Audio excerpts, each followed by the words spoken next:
नमो अर्हन्ताणं नमो सिद्धाणं नमो आयरीयाणं नमो अध्यायाणं नमो लोये सव्यसाहुणम् मंगलम भगवान वीरो मंगलम गौतमो गणी मंगलम कुंद कुंदाद्यो जैन धर्मोस्तु मंगलम सर्वमंगल मांगल्यम सर्वकल्याणकारकम प्रधानम सर्वधर्माणां जैनम जयतु शासनम जैनम जयतु शासनम इंद्रसद्वन्द्याणं त्रिभुवनहृदमधुरविशदवक्काणम् अन्तातीतगुणाणं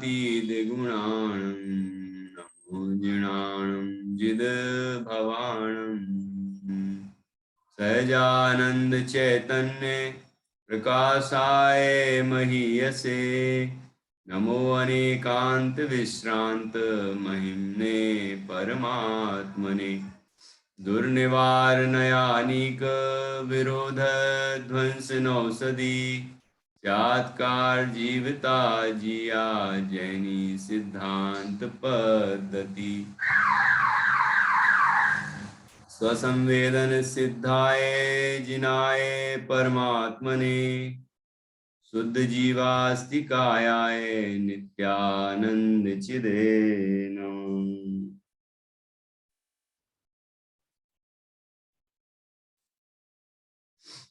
आचार्य श्री कुंद कुंद देव द्वारा रचित यह पंचास्तिकाय संग्रह परमागम है। यह संक्षिप्त रुचि वालों के लिए मोक्ष मार्ग का निरूपण करता है। इस ग्रंथ में 3 अधिकार हैं। पहला षड्द्रव्य पंचास्तिकाय वर्णन, दूसरा सप्ततत्व 9 पदार्थ वर्णन और तीसरा चूलिका है, मोक्ष मार्ग प्रपंच चूलिका। एक तरह से ये 2 अध्याय भी कहे गए हैं, सप्ततत्व 9 पदार्थ और मोक्ष मार्ग प्रपंच चूलिका, लेकिन वो 3 अलग भागों में बांटा गया है। तो इस तरह हम समझ सकते हैं कि 3 अधिकार हैं और अंतिम अधिकार मोक्ष मार्ग है। इसका तात्पर्य हुआ कि यह ग्रंथ हमें मोक्ष मार्ग के माध्यम से मोक्ष को प्रदान करने वाला है। प्रयोजन तो मोक्ष का ही है। जीव संसार के समस्त दुखों से मुक्त हो और आत्मिक सुख को प्राप्त करे, यह मोक्ष का प्रयोजन है। अब उस मोक्ष का मार्ग क्या है वो यहां बताया गया। देखिए, विश्व में जितने भी दर्शन हैं सब 4 विषयों पर चर्चा करते। दुख, दुख का कारण, सुख, सुख का उपाय। दुख, दुख क्या है, किस किस तरह से जीव को दुख होता है और उसका कारण क्या है, क्यों होता है। फिर सुख क्या है या मोक्ष क्या है, और मोक्ष का कारण क्या है, सुख का कारण क्या है, कैसे होगा वो मोक्ष। क्योंकि दुनिया में जितने भी दर्शन हैं वो अपने अपने हिसाब से बताते हैं कि इस तरह मोक्ष होगा, इस तरह सुख होगा। तो जैन दर्शन क्या बतलाता है मोक्ष का मार्ग, वो यहाँ संक्षिप्त में बताया गया है और हम उसका परीक्षण करें, अच्छी तरह से समझें कि वास्तव में क्या मार्ग है, तो हमें निश्चित रूप से मार्ग मिलेगा। और मार्ग मिलेगा, उसका निर्णय होगा और उस पर हम चलेंगे तो हमें भी मोक्ष की प्राप्ति होगी। जैसे बच्चे वर्ग पहेली मरते हैं, वो रास्ता बताओ बुद्धिमान कौन, सुना होगा आपने। तो एक तरफ लड्डू बना दिया जाता है, एक तरफ चूहा बना दिया जाता है, और बीच में बहुत सारे रास्ते दिखाई देते हैं। बच्चों से कहा जाता है कि इस भूखे चूहे को लड्डू तक पहुंचाओ, रास्ता बताओ, बुद्धिमान कौन? जो रास्ता बता देगा वो बुद्धिमान है। तो जानना, ये बताओ कि रास्ते कितने हैं वहां पर? बताओ, कौन बताएगा? रास्ते कितने हैं उस चूहे को लड्डू तक पहुंचने के लिए? भैया जी अनेक। अनेक रास्ते। क्या बात। अनेक। नित्या, भैया तुम्हारे जी रास्ता तो एक ही है।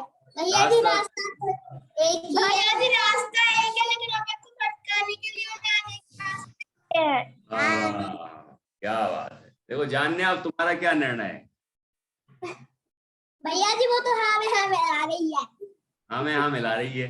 अच्छा भैया जी हमने मिला है, वो झूठ बोल रही है। अच्छा, तो तुम बताओ ना कि क्या है सही? भैया जी उसमें एक रास्ता तो सही है, लेकिन जो और रास्ते हैं वो गलत है, बस वो भटकाने के लिए दे दिए। अच्छा, समझ में आ गई मतलब तुम्हें? बहुत अच्छा। ऐसे ही दुनिया में रास्ते अनेक दिखते हैं। दुनिया के जितने भी दर्शन हैं वो अपने अपने हिसाब से मोक्ष का मार्ग बताते हैं। ये रास्ता है, ये रास्ता है, ये भी रास्ता है, ये भी रास्ता है। लेकिन बुद्धिमान कौन? जो सही रास्ते को खोज लेगा वो बुद्धिमान है। ठीक है ना? अब हमें ये समझना है कि हम बुद्धिमान हैं या नहीं।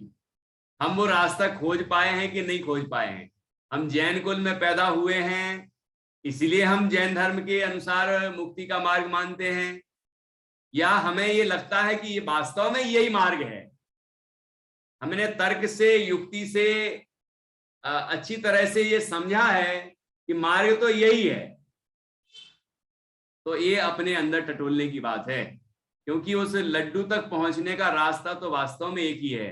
क्योंकि जब बच्चे कहीं से भी जाने की कोशिश करते हैं तो वहां पर रास्ता बंद मिलता है। ऐसे अनेक रास्तों में जाने की कोशिश करते हैं, रास्ता बंद मिलता है। लेकिन एक रास्ता ही ऐसा मिलता है जहां से पूरा रास्ता खुला मिलता है और आखिरी तक वो लड्डू तक पहुंच जाता है। रास्ता एक है, दिखते अनेक हैं, लगते अनेक हैं। ऐसी दुनिया में जितने भी रास्ते बताने वाले हैं तो बहुत सारे लोग हैं उनको फॉलो करने वाले। तो हमें लगता है ये भी रास्ता है, ये भी रास्ता हो सकता है, ये भी रास्ता हो सकता है, ये भी मार्ग है सुखी होने का, है ना? देखो दुख कम तो हो गया, सुखी तो हो गए, ऐसा जीव को लगता है। लेकिन हमें उस सुख को भी समझना है और सुख का उपाय भी समझना है। सुख क्या है ये भी समझना है। जैन दर्शन में सब बताया गया है, क्योंकि जिसे हम सुख मानते हैं वो सुख है या नहीं, पहले ये तो समझें। ठीक है ना? तो यहाँ दर्शन शास्त्रों में 4 विषय होते हैं, 4 बिंदु होते हैं। दुख, दुख का कारण, सुख, सुख का उपाय, सुख, सुख का उपाय, या फिर मोक्ष, मोक्ष का उपाय। दुख, दुख का कारण मतलब संसार, और संसार का कारण, ऐसे भी शब्द प्रयोग किए जा सकते हैं। तो इस ग्रंथ के अंदर पंचाश निकाय में चारों ही बिंदुओं पर चर्चा की है। जीव किन कारणों से दुखी है, दुख क्या है जीव को, और कैसे वो दुखों से मुक्त हो और मोक्ष की प्राप्ति करे, सुख की प्राप्ति करे। ये सारा इस पूरे ग्रंथ में विषय मिलेगा। अभी हम अपने जो मोक्ष मार्ग का पहला सोपान है सम्यक दर्शन, उसको उत्पन्न होने के लिए जीव को वस्तु का यथार्थ श्रद्धान होना चाहिए, और यथार्थ श्रद्धान के लिए यथार्थ ज्ञान होना चाहिए, क्योंकि जानेगा तभी तो मानेगा। तो हम यहाँ पर प्रारंभ में उन सभी तत्वों को समझ रहे हैं, उस वस्तु के स्वरूप को समझ रहे हैं। तो सबसे पहले यहाँ षड द्रव्य पंच अस्तिकाय वर्णन किया गया है, 6 द्रव्य और 5 अस्तिकाय बताए गए हैं। और इसमें पहले सामान्य रूप से इनका स्वरूप बताया, और अब इनका विशेष स्वरूप बताया जा रहा है। और विशेष स्वरूप के अंतर्गत अभी जीव का वर्णन 9 अधिकारों के माध्यम से किया जा रहा है, जिसमें हम कर्तृत्व और भोक्तृत्व अधिकार पर चर्चा कर रहे हैं, और हमने इस पर भी कर्तृत्व भोक्तृत्व के अंदर भी सामान्य स्वरूप समझ लिया है, अब उसका भी विशेष स्वरूप समझा जा रहा है। जीव के 5 भाव होते हैं, जीव के 5 भाव होते हैं, मतलब अनंत भावों में, भावों को हमने 5 भागों में बांटा है, उनके गुणों को देखकर, उनकी क्वालिटी को देखकर, जाति को देखकर उनको 5 भागों में बांटा है कि किस किस तरह के भाव होते हैं। तो जीव को 5 तरह के भाव होते हैं, औदिक भाव, औपसमिक भाव, क्षायोष्मिक भाव, क्षायक भाव और पारिणामिक भाव। ठीक है, इनमें 4 भाव ऐसे हैं जो कर्म के निमित्त से होते हैं, मतलब इनमें कर्म निमित्त है, कर्म करता नहीं है इनको, लेकिन कर्म निमित्त होता है। जब ये विकार होता है या स्वाभाविक परिणाम होता है, ये 4 तरह का, तो उनमें उस समय में कर्म का उदय, उपशम, क्षय, क्षयोपशम कुछ ना कुछ होता है। कर्म का जहां उदय होता है और जीव को भाव होते हैं तो वो औदिक भाव, जब जीव के भाव होने के समय में कर्म का उपशम होता है तो औपसमिक भाव, जब जीव के भाव होने के समय में कर्म का क्षयोपशम होता है तो क्षयोष्मिक भाव, जब जीव के भाव होने के समय में कर्म का क्षय होता है तो वो क्षयक भाव। और ऐसा एक भाव है जिसमें जो कर्म निरपेक्ष है, जिसमें कर्म के उदय, उपशम, क्षय, क्षयोपशम की कोई अपेक्षा नहीं है, ऐसा जो जीव का स्वाभाविक भाव है, अनादि अनंत रहने वाला भाव है, वो है पारिणामिक भाव। ये 5 भाव जीव के होते हैं, और इसलिए ये जीव, ये 5 भाव का जीव कर्ता होता है, जीव इन 5 भावों का करता है। यह बात यहाँ पर बताई जा रही है। ठीक है, और आचार्य जयसेन स्वामी की टीका में जो व्याख्या है तात्पर्यवृत्ति, उसमें इसी विषय को जो आचार्य अमृतचंद स्वामी ने स्पष्ट किया है, बहुत ही सुंदर तरीके से नए विवक्षा से समझाते हैं कि ये जो कहा कि जीव रागादि विकारी भावों का करता, औदिक भावों का करता है, क्षयोष्मिक भाव, ठीक है ना, तो उनका कौन से नए से करता है। ठीक है, औपसमिक भाव, क्षायक भाव हैं, इनका कौन से भाव नए से करता है।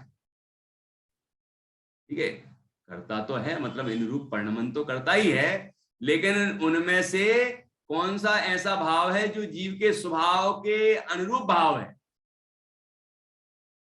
ठीक है, तो उसको उस रूप परिणमन करता है जीव, ये किस नए से कहेंगे। ठीक है ना, तो ये सभी चर्चा हमने अभी की है, ये जयसेनाचार्य की टीका में आया है। तो जीव जब अशुद्ध भाव रूप परिणमन करता है तो उन अशुद्ध भावों का कर्ता जीव अशुद्ध निश्चय से कहा जाता है। जब जीव औपसमिक और क्षायक ऐसे शुद्ध भाव रूप परिणमन करता है तो वो शुद्धि है, तो वो शुद्ध निश्चय नय से कर्ता कहा जाता है जीव। ठीक है, और जीव अपने पारिणामिक भाव रूप परिणमन करता है तो वो उसमें कर्म का उदय, उपशम, क्षय, क्षयोपशम की कोई विवक्षा नहीं है, उस रूप भी जीव परिणमन करता है, वो शुद्ध नय का विषय है। अब जीव वो निष्क्रिय भाव है, शाश्वत भाव है, अपरिणामी भाव है, जो भाव है ना, ऐसा परम पारिणामिक भाव है जो शुद्ध चैतन्य भाव है, जो उसका जीव परम शुद्ध निश्चय से करता है। अब कर्ता को ज्ञाता भी कहते हैं, अकर्ता भी कहते हैं, क्योंकि उसमें कुछ कर्ता थोड़ी है वो। ठीक है ना, तो इस तरह से यहाँ पर बहुत सुंदर चर्चा आई है। अब 57वीं गाथा है 57। इसमें जीव के औदैहिक आदि भावों के कर्तृत्व का कथन, कि ये जीव इन 5 भावों का करता है, तो किस तरह से करता है। और यहाँ साथ में ही अब भोक्तृत्व की चर्चा भी प्रारंभ हो गई है, क्योंकि मैंने आपसे कहा था कि कर्तृत्व और भोक्तृत्व की दोनों की चर्चा इस पूरे अधिकार में, मतलब कर्तृत्व अधिकार के अंदर आएगी। कर्तृत्व और भोक्तृत्व ये संयुक्त हैं। तो अब देखिए ये चर्चा भी आने लगी है, और ऐसे करते हुए कर्तृत्व और भोक्तृत्व दोनों अधिकार स्पष्ट हो जाएंगे। तो देखिए यहाँ एक गाथा है, और हम पढ़ेंगे। इसकी उत्थानिका मैंने यहाँ से पढ़ दी। जीव के औदैक आदि भावों के कर्तृत्व का कथन। अब इस गाथा को पढ़ेंगे हम। कम्मं वेदयमानो, कम्मं वेदयमानो जीवो भावं करेदि जारिसयम्। जीवो भावं करेदि जारिसयम्। सो तस्य तेन कत्ता, सो तस्य तेन कत्ता अवदित्तीय या तक जाएगा। अवदित्तीय शासने पढ़िदम्, अविदित्तीय शासने पढ़िदम्। कम्मं वेदयमानो जीवो भावं करेदि जारिसयम्। सो तस्य तेन कत्ता अवदित्तीय शासने पढ़िदम्। क्या कहते हैं? कम्मं वेदयमानो, कर्म को वेदयमानो, वेदता हुआ, कर्म का वेदन करता हुआ, कर्म को वेदता हुआ, उसका वेदन करता हुआ मतलब उसका अनुभव करता हुआ। जीवो भावम करेदी, जीव भाव को करेदी करता है। जारी स्वयं, यादृशकम मतलब जिस तरह करता है। सो तस्य तेण कत्ता, वह तस्य मतलब उसका, तेण उस कारण से, कत्ता अर्थात करता है, वह उस कारण से उसका करता है, क्योंकि वो उस कर्म का वेदन करता है, इसलिए वह उस भाव का करता है, अवधि होता है। इति यह शासने पढ़िदम, ऐसा शासन में पढ़िदम पढ़ा गया, मतलब प्ररूपित है, पठित है, पढ़ा है या कहा गया है। ठीक है, ऐसा जैन शासन में कहा गया है। तो अब इसका क्या और विशेष मर्म हुआ, देखिए अभी शब्दार्थ तो समझ में आ गया होगा, नीचे अन्वयार्थ लिखा है, देखिए। कर्म वेदयमानः, कर्म को वेदता हुआ जीव जैसे भाव को करता है, उस भाव का उस प्रकार से वह करता है, ऐसा शासन में कहा है। कर्म को वेदता हुआ, अब कर्म को वेदता हुआ का अर्थ क्या हुआ? कौन से कर्म को वेदता है जीव? वेदना मतलब अनुभव करना, अनुभव करता है तो द्रव्य कर्म को वेदता है। उपचार से हम कह सकते हैं, लेकिन वेदता किसको है, अनुभव किसको करता है? उस कर्म के निमित्त से हुए जो जीव के भाव हैं, उन भावों को वेदता है। ठीक है, उनका वेदन करता है, अनुभव करता है। तो उपचार से ऐसे कह देते कर्म का अनुभव करता है, मतलब कर्म का फल भोगता है। ठीक है, ऐसा कहा जाता है। तो कर्म को वेदता हुआ जीव जैसे भाव को करता है, उस भाव का उस प्रकार से वह करता है, ऐसा शासन में कहा है। अब देखिए टीका पढ़ते हैं, अब और स्पष्ट होगा विषय। टीका पढ़िए निधि जी आप। यह जीव के औदैक आदि भावों के कर्तृत्व प्रकार का कथन है। जीव द्वारा द्रव्य कर्म व्यवहार नय से अनुभव में आता है, और वह अनुभव में आता हुआ जीव भावों का निमित्त मात्र कहलाता है। वह यानी द्रव्य कर्म निमित्त मात्र होने से जीव द्वारा कर्ता रूप से अपना कर्म रूप यानी कार्य रूप भाव किया जाता है। इसलिए जो भाव जिस प्रकार से जीव द्वारा किया जाता है, उस भाव का उस प्रकार से वह जीव करता है। देखिए क्या कहा है इसमें, तो अपन समझ लेते हैं अच्छी तरह से। ये पहले सबसे पहले तो ये बता दिया है आचार्य ने, यहाँ आचार्य अमृतचंद स्वामी ने, कि यह जीव के औदैक आदि भावों के कर्तृत्व प्रकार का कथन है। अर्थात क्या हुआ दक्षा जी, क्या अर्थ हुआ कि जो जीव के औदैक आदि भाव होते हैं, 5 भाव बताए ना अभी, तो इन भावों के कर्तृत्व का प्रकार का कथन है। मतलब ये बता रहे हैं आचार्य कि इनका कर्ता जीव है। जीव के औदैक आदि भावों के कर्तृत्व का कथन है, मतलब जीव के जो औदैक आदि भाव होते हैं उसका कर्ता जीव है। ठीक है, अब देखो कैसे होते हैं वो औदैक आदि भाव। जीव द्वारा द्रव्य कर्म व्यवहार नय से अनुभव में आता है। क्या अर्थ हुआ इसका कि द्रव्य कर्म का उदय हुआ, हम कहते हैं ना हमारे अभी पाप का उदय चल रहा है, अभी पुण्य का उदय चल रहा है, अभी मोहिनी कर्म का उदय चल रहा है, अभी बहुत प्रबल मोह का उदय चल रहा है। ये कैसे पता लगाया?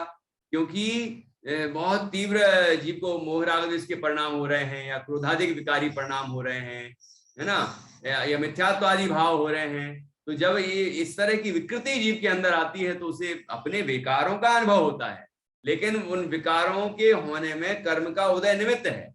तो हम कहते हैं वो भाव का अनुभव करते हैं और कहते हैं कि कर्म ऐसा आ रहा है, इस कर्म का उदय चल रहा है, इस कर्म का उदय चल रहा है। अभी बात कुछ समझ ही नहीं आ रही, ऐसा लग रहा है कि ज्ञानावरण कर्म का तीव्र उदय है, कुछ समझ ही नहीं आ रहा है।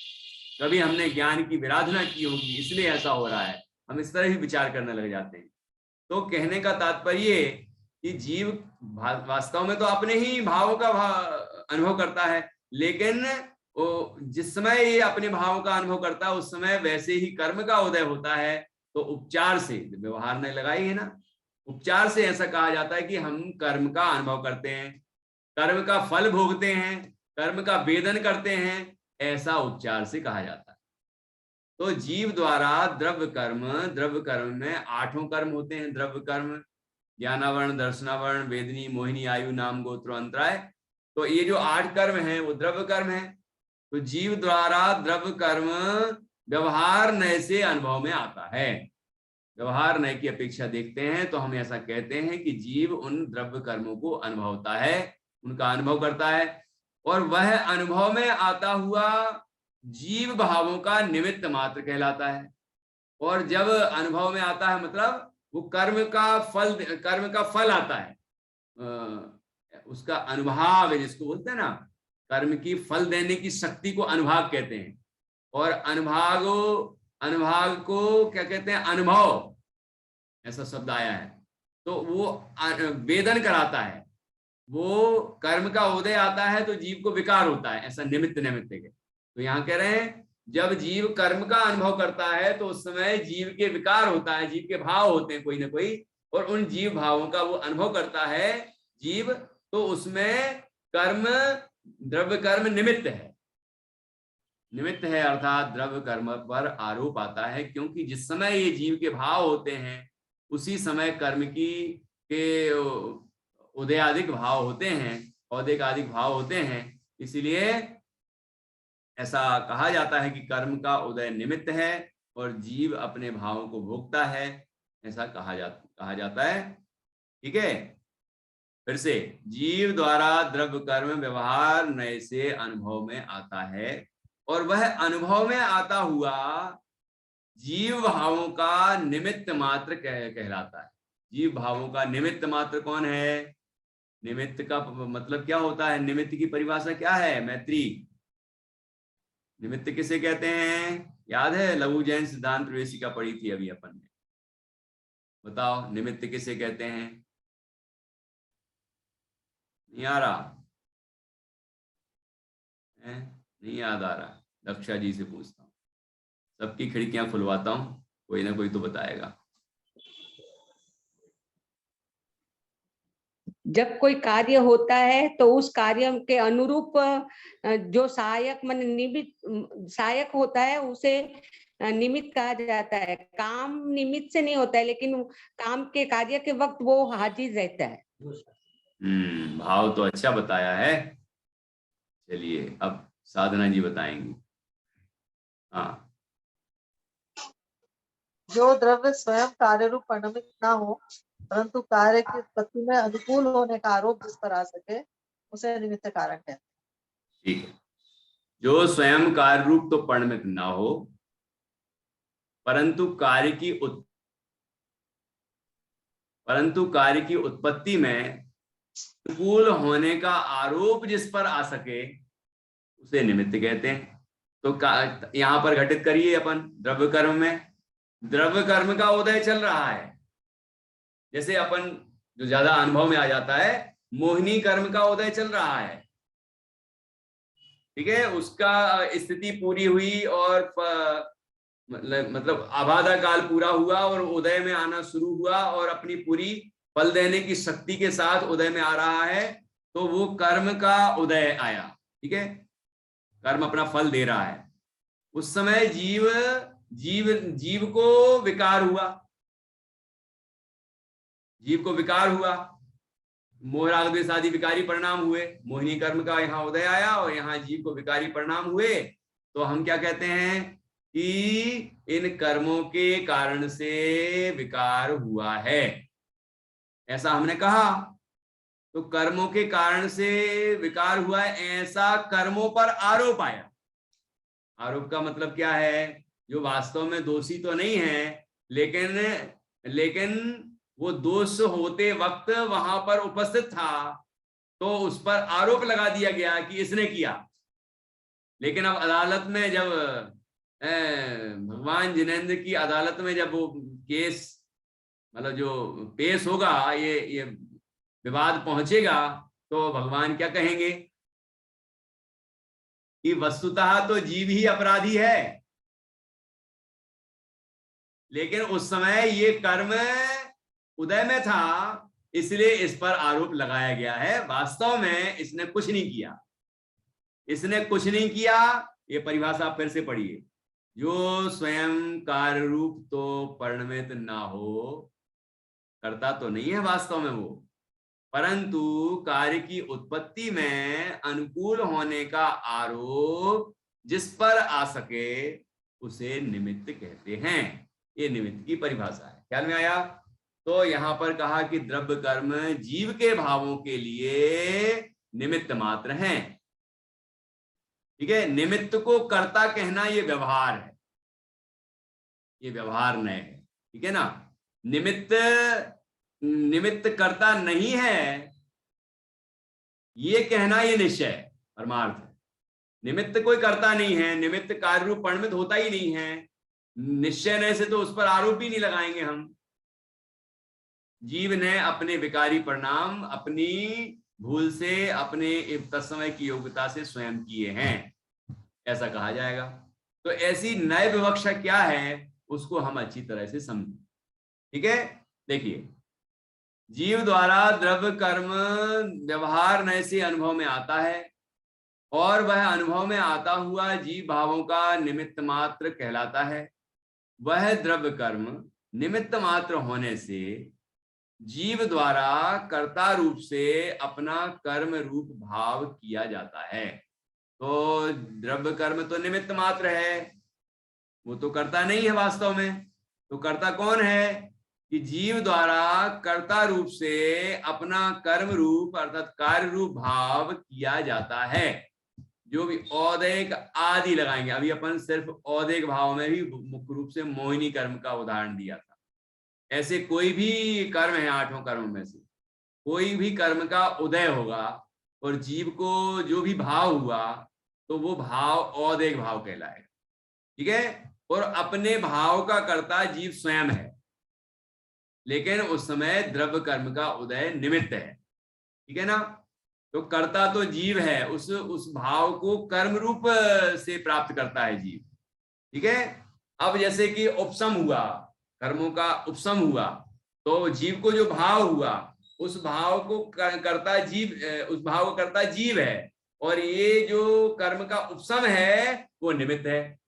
ऐसे कर्म का क्षय उपशम हुआ और जीव को यहाँ शायद उसमें ज्ञानादिक हुए, भाव हुए, तो उन भावों का कर्ता जीव है, उन पर्यायों करता जीव है, लेकिन कर्म का क्षयोपशम उसमें निमित्त है। जीव को कौन से भाव हुए? केवल ज्ञानादिक भाव हुए। उस समय ज्ञाना वर्णादि जो चार घातीय कर्म है इनका क्षय हुआ, तो उसी समय जीव को केवल ज्ञानादि भाव प्रकट हुए। तो जीव अपने केवल ज्ञानादि भाव का करता है, क्योंकि जीव स्वयं केवल ज्ञानादि भाव रूप प्रणमन करता है, वो कर्म के क्षय रूप प्रणमन नहीं करता। कर्म के क्षय रूप तो कर्म ही प्रणमन करता है, वो पुद्गल ही प्रणमन करता है, ठीक है ना। तो वास्तव में पुद्गल ही पुद्गल के भावों का करता हुआ और जीव जीव के भाव को करता हुआ। लेकिन जब जीव अपने भाव कर रहा था तो उस समय कर्म की क्या स्थिति थी, किस पर अनुकूल होने का आरोप आया, उसका नाम निमित्त। तो वहां पर ज्ञानावरण कर्म का क्षय हुआ था जब केवल ज्ञान प्रकट हुआ है। जब केवल दर्शन प्रकट हुआ उस समय दर्शनावरण कर्म का क्षय हुआ था। जिस समय जीव को अनंत सुख की प्राप्ति हुई या छायक सम्यक और छायक चारित्र प्रकट हुआ तो उस समय मोहिनी कर्म का क्षय हुआ था।